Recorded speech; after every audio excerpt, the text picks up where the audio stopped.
happy to be here with you today, and I'm delighted to welcome Lisa Barrickman, who is with us from Philadelphia, from Westchester, PA. She is the author of this wonderful book, A Case for Kindness, 40 Ways to Love and Inspire Others, and that is what we're going to talk about today. We're going to talk about how to love and inspire others, and Lisa is here to give us a bit of a formula, a bit of a template for how to do that. So I want to start by introducing Lisa. I'm going to give you a little bit of a formal intro, and then I'm so excited to welcome her to be with us. Now, Lisa Barrickman, she's a licensed professional counselor. She's a certified secondary school counselor, and she's a stay-at-home mom. She's been recognized for her work with community and volunteer organizations. She's a graduate of the University of Dayton, which is also my alma mater. Go Flyers. She did her psychology at the University of Dayton and Loyola University in Maryland. She got an MS in pastoral counseling. So she is married to Josh, and they live with their 3 kids, as I mentioned, in Westchester, PA. Lisa, welcome. Thank you. Thank you so much for having me. I'm excited to be here with you guys. Well, that's fantastic. And I am so excited about what you've been doing and the way that you have encouraged people to live out, to act out kindness, which is something that, you know, one might think, well, I'm probably already doing that, but that's not what this is about. This is about doing it with intentionality. And I love that. So Lisa, I want to start. Would you tell us a little bit about your personal kindness journey and really how this book came to be? Sure. Yeah, absolutely. So it was really kind of accidental, honestly. I was turning 40. It's been a few years now. And for my 40th birthday that year it was a milestone in my family there were a lot of different things going on where I felt like it was a big year and I wanted to do something extra special. So something meaningful. And my first thought was to do a service project, like a mission trip with my family. But at the time, my youngest child was 5 years old, and he was a little small for that. So I came up with this idea one day to do a mission trip from our home with just within the confines of Pennsylvania. And I did it. So I thought I would do an act of kindness every day for 40 days leading up to my 40th birthday. And that was really supposed to be it. It was just something special and meaningful to do for my birthday. I honestly wasn't even thinking that my whole family would do it, and the kids started to get involved very naturally. And that was where I saw it take a turn, where it really started to transform us all, that the kids would come home from school and they'd have all these great ideas about acts of kindness that I could do, or they would say like, I have an idea, have you done anything yet today? Or I saw somebody do an act of kindness today. They really just got so into it. They were pretty little at the time. And as we did an act of kindness every single day, very intentionally, I had done some research and had some ideas, but also just kind of followed my heart, and my family did as well. I felt like there was a transformation that happened after that 40 days was up. When the 40 days was over, I had changed, my kids had changed, and we were all a little bit sad that it kind of ended. I remember on my birthday, my youngest had said, like, he was almost sad that it was my birthday because the kindness journey was ending. And I had said, right. It's just beginning. We don't have to stop doing all of those great things. And so there was such a profound impact from doing something every single day. And I did feel like I had lived a life of kindness before that, but there was something different. I started to notice what I was missing in the world. When I was really intentionally focusing on kindness, I saw things very differently. And doing something, like with anything in our lives, if you do something over and over again, you start to build a habit. We started talking about, and when I do any speaking with kids, I talk about building up our kindness muscles, that trying to intentionally do an act of kindness every day, it builds this wonderful habit. And then when the initiative is over, it really is the beginning of a life of kindness. So it's kind of a kindness training program, which is what I started to see in my own kindness journey. It's a kindness boot camp that never ends. Exactly. It's so true. It's so true. Yeah, so then I brought it to a little bit of time passed, and I realized what an impact it made. And so I brought it to my church, and we did it as a church congregation, which was just awesome. And then and I had journaled all through my 40 days. I journaled. And one day I was putting my journal into the computer, and my husband was looking at it. And he's the one that said, this would make a really cool book. And I mean, I wasn't a writer. I've always loved to write, but it just kind of started from there. And then, here we are all these years later. And I feel like the Kindness Initiative it just keeps on rolling, keeps on going. Isn't that wonderful? Gosh, something you talked about in the book is that when you have this intentionality of kindness, suddenly you start seeing kindness opportunities pop up all around you. Maybe before, if you didn't have that same frame of mind, you might have missed them. So would you talk to us a little bit about how to be open to those opportunities so that we don't miss them? Yes, absolutely. That is such a true statement, that I do feel like I miss them. And part of it, and I know that I'm not the only one in this camp, but there's a lot of rushing. I think quarantine and what's been going on has slowed all of us down. And that is a similar thing that I did during my Kindness Initiative, that I was mindful. I was really looking, kind of searching my day. It wasn't even, most days I wasn't even going off of, the course of my day. I just had my eyes open. I was looking for ways to show kindness. And I thought that it would be difficult to find something every day. And by the end of it, I was doing so many things every day because, I opened up my eyes and I looked around and I slowed down, and I stopped looking down at my phone so much and looking up at the world. And the opportunities to help people are everywhere, and they're so simple. They're super simple, and they're right on our path, but oftentimes we just miss them. Yes. It's so true. Now, something that you incorporated into your methodology were these kindness cards. Now, would you tell us a little bit about that? Yes. In fact, I brought one with me. I have one.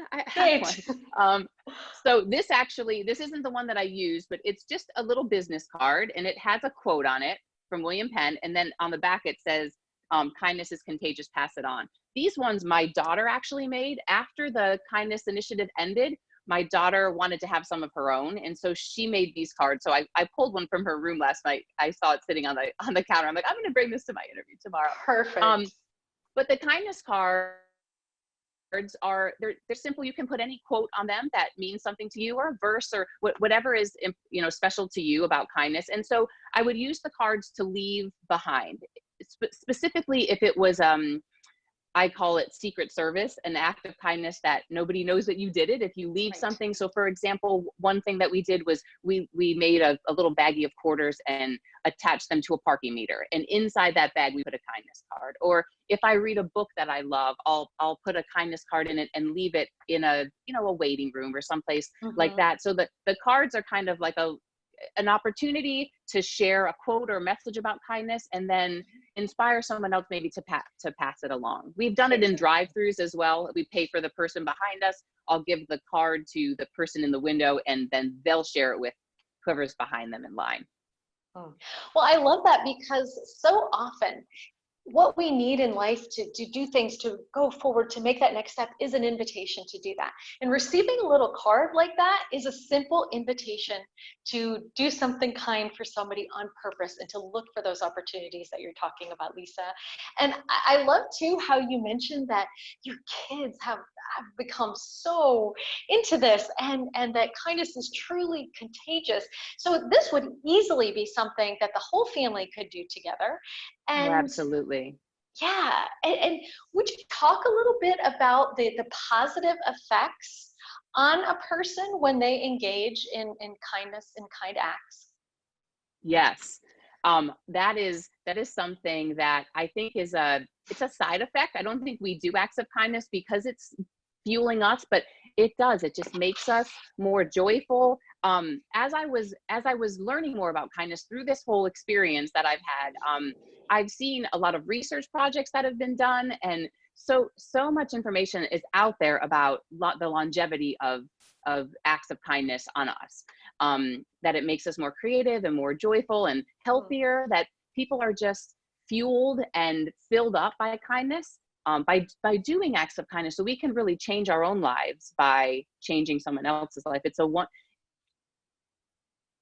wonderful, you know, we're reaching out to others and at the same time filling ourselves. And it's something that I feel like we can control. A lot of times there's something going on in our lives that is out of our control, like now, or, you know, so many things in our lives that are hard to handle. And so showing kindness to other people is something that we totally have control of. You know, we can do that whenever, and it makes us feel better. I find myself doing that.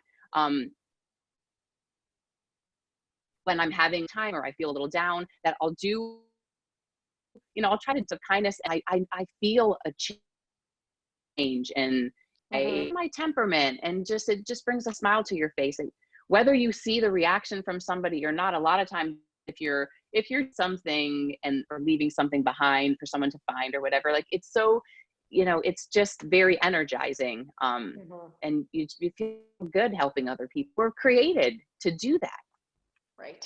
Right, exactly. It blesses the giver and the receiver, and it's just incredible. But we're talking right now about doing kind things for other people. But Lisa, I want to ask you about, should you do kind things for yourself? I mean, this is a personal stumbling block that I have, where I'm happy to do a million things for everybody else in the world, but maybe I'm the last person that I think of. And this is something I have had to work through over the years. But what about self-care? Where does that fit in? Yes. I think self-care is huge. And I will tell you, I struggle with it. I struggle with it as well, because we want to reach out to others and do for our families and all of those things.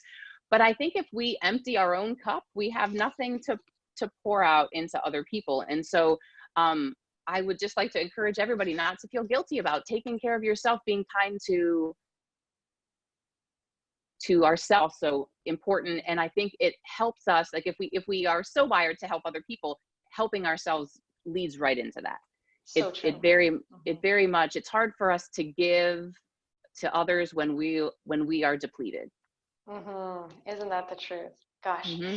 Now, would you tell us some of maybe the most impacting or some of your favorite stories of ways that you have splashed kindness on others, to use a phrase that you use in your book, or the ways that kindness has been splashed on you? Yeah. So when I talk about being splashed by kindness, I'm referring to kindness that we're not really directly involved in. So it's not something that I did for you or something that you did for me, but something that I observed and I was inspired, or I inspired somebody who I wasn't intending to inspire because they saw something that happened. And I will tell you one of my favorite stories about myself being splashed by kindness. It happened when I'm trying to get work done. I don't function very well from my home, which is a little difficult right now. Sure. You know, with so much going on, but I have a library that I love to go to, and nice. it's in a residential neighborhood. And so I was working on something one day, looking out the window at this library, out of the library window, and a school bus came by. And so all of these kids jumped off the bus and they ran off. It was a beautiful day. And I was just sitting there watching them, and the bus stayed still. It didn't go anywhere for a little while. And all of a sudden, this little boy got off the bus very slowly. He was on crutches and he had his backpack on. You could tell it was very challenging for him, and trying to get down the stairs and out of the bus. And then there was this kid who had run ahead with his friends, and he, for some reason, kind of spun around and saw what was going on. And he walked back to this boy, and he took his backpack from him and he put it on his shoulder with his own backpack. And I watched them walk off together down the street. And it was just such a remarkable sight for me to see. I was sitting in the window, probably writing something about kindness, watching this happen. And I felt so profoundly splashed by kindness. And I've shared that story even when I talk to groups of kids and things like that. And that child doesn't know that I saw him. And I feel like that act of kindness that he did has now touched a lot of people. And it was such a sincere action. It was one of those things we've said, how simple it can be. And just being aware of what's going on right around you, and then being willing to do something about it. And so I love that. I love that image. And it was so unintentional that I saw it. And yeah, it made such a difference for me.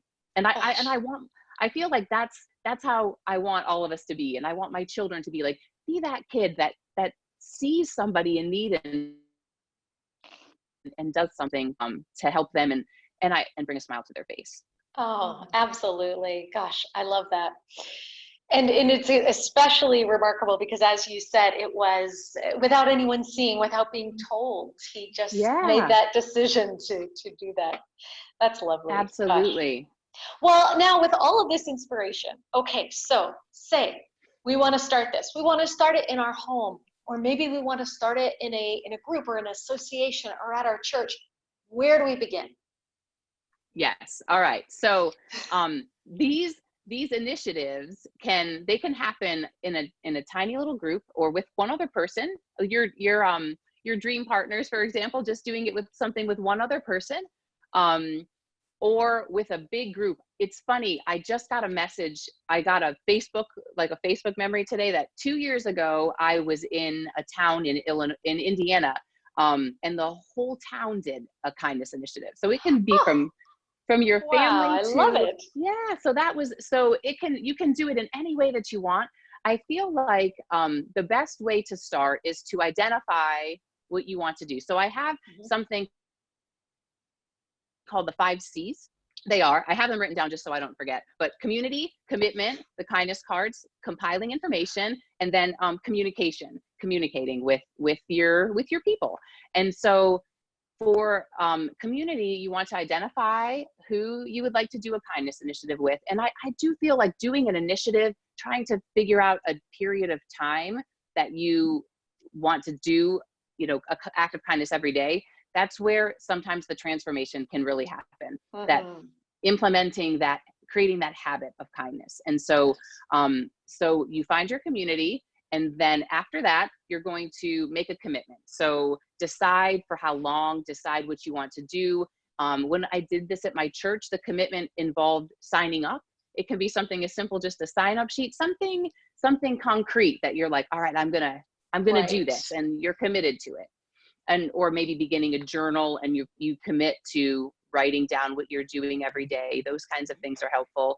And then a little bit of preparation. So I made the kindness cards. There are, kindness cards that even on a caseforkindness.com, there's a lot of free resources. So that could be part of your preparation. So the cards are there, you can print out, coming up with some ideas, which you don't want to use 100% of the time because so much of it just happens naturally, but compiling some ideas. So compile is one of the C's. And then communication. So finding a way to, if you're doing it with your family or with a group of people, how are you going to share with one another what you're doing to try to continue to support each other and inspire one another? So you can do that in so many different ways. You can do it online. You can create a Facebook page or something like that. Or in a home, you can have maybe a calendar up and everybody writes what they've done. Or I've seen people even do like popsicle sticks, and they'll write it on there and kind of put it in a jar, put all the little sticks in a jar with different acts of kindness. And then you can go back to it later and try to recreate those. At our church, when we did this, we just had a bulletin board, and we had heart-shaped sticky notes. And people would write down what they had done, all these acts of kindness, and they would stick them on the board. And so you could just see that was a way for us to communicate what we were doing. Schools have done kindness trees with hearts or leaves or, different ways I think it's important to see what everybody is doing. And it's so inspiring. It gives us some ideas as well. So if you want to start one of these, it's very simple. And you can do as much or as little as you'd like, or as, whatever works for your organization. Sure. And, it's so important, as you mentioned, to make it a part of your day, to schedule it in, because when that happens, then the commitment aligns with the time. And even though we might think we're so busy, how can we do this? If it is already scheduled as a chunk of the day, you find that it just sort of all blends in together and it becomes doable. It becomes possible. And that's just fantastic. And you know, another Yeah. element here that is also, I think, a really interesting connection to what we're doing at the sparklersdiaries.com Mm-hmm. and with Dream Partners, as you mentioned. You know, the whole idea of Dream Partners, Lisa, is that it's based on Pearson's law that when people become accountable to another person and make a commitment to do something, then it actually raises the chance of them doing it up to 95%. If they have Wow. weekly accountability checks to just call up and say, hey, Lisa, how you doing with your kindness commitment? You know, that can boost us up to a 95% chance of success, of completing that task. So it's the difference between, you know, one person saying, I'm going to go to the gym, or getting a bunch of your friends together and making sure that you go to the gym Right. every Saturday at 9 o'clock or whatever it is. So I love that concept, and it just shows the importance of community in all of our lives. You know, Oh, Sparklers absolutely. Diaries is a network. That's what it's all about. It's about support, and when we have that, we see the difference it can make. And your book, A Case for Kindness, is all about spreading the ripple effect, isn't it? Absolutely. Yeah. Yes. So these are amazing ways that, because we think, what can I do?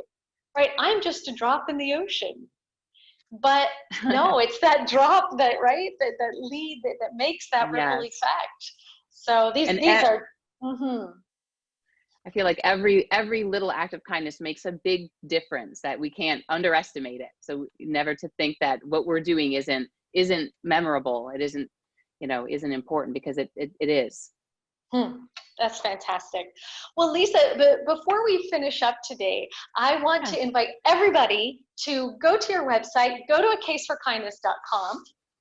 Make sure you pick up this book. You can read it easily. You can read it. It's divided into sections that you could read it over a longer period of time and sort of really soak in one little chapter at a time. However you want to do it, there's a lot of inspiration packed from cover to cover here. So also be sure to tell us about the acts of kindness to all of our viewers. You know, this doesn't stop here. Our conversation doesn't stop here, because again, we're talking about ripple effect. Tell us in the comments about some of the things that you have seen, the acts of kindness that have touched you in your life. Maybe it's specifically things that have happened during quarantine. Maybe it's things that you are intending to do for others. Maybe you've been inspired by our conversation today and have made that decision to take it from here. We would love to hear more about that. And Lisa, would you maybe leave us with a last story of inspiration, perhaps something that developed out of your journey that you could leave us with as a little dose of inspiration today? Yes, absolutely. Well, something that really kind of touched me during this time of quarantine, as I'm seeing people using their own interests and their own time and gifts to spread some light wherever they are. A friend of mine has 4 kids, and I was talking to him a little bit about kindness on Facebook, and had seen a quote or a post from him. His children created potted plants. They put a bunch of plants into pots, and it's something that they enjoy doing. And they decorated the pots and put them outside in their yard on a table, because how everyone's kind of outside walking and all of those things like Sure. these days. And so they were walking past, or anyone who was walking past was welcome to pick up a pot and take it home. And I thought that was wonderful, that it was something that was so simple. And I love seeing people using their time and their gifts and their talents and their voices and the creativity. I think it's all coming out of us now during this time in history that's happening. And I believe that there's such an eye on kindness right now. And after everything, kind of starts to resolve a little bit, my prayer and my hope is that we continue to look for kindness. So we continue to look for ways to show kindness, because it is there. It is all around us. And so it's a matter of opening up our eyes and seeing it, and seeing opportunities to show love to people every day, and what a difference we can make. And then the final thought is, I opened up my kindness journal this morning and thought, I wonder if there's a quote or something that is intended for your sparklers. And yes. on the very first page, so it was meant to be for all of you, I found these words, and it said this: creating a habit of kindness will ignite a fire in us that we can use to bring light and warmth to the world. And that is what all of you are doing, and what all of us can continue to do. That is it. Lisa, thank you.